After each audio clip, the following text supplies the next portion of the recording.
আসসালামু আলাইকুম বন্ধুরা, সবাই কেমন আছো? আমি চুলায় তেল দিয়ে দিয়েছি, এলাচি দারচিনি দিয়ে দিয়েছি। এবার দিয়ে দেবো পেঁয়াজ কুচি। এটাকে আমি সুন্দর করে ভেজে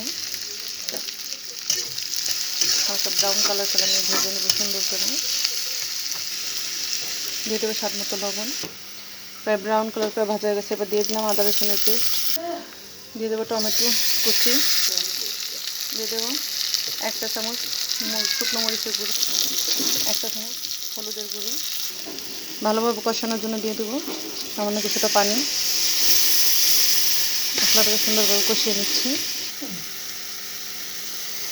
এবার মাংসগুলোকে দিয়ে সুন্দরভাবে আমি কষিয়ে নেব।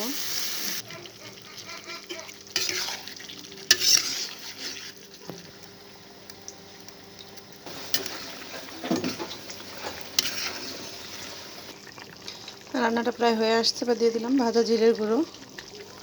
বা একটু নাড়াচাড়া করে নেব।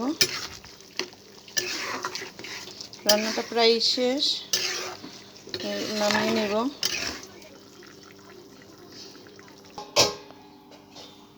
দেখুন আমি তরকারিটা নামিয়ে নিয়েছি।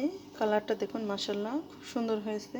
তো আমার ভিডিওটা ভালো লাগলে অবশ্যই শেয়ার করবেন, লাইক করবেন, কমেন্ট করবেন। তো সবাই ভালো থাকবেন, সুস্থ থাকবেন। আল্লাহ হাফেজ।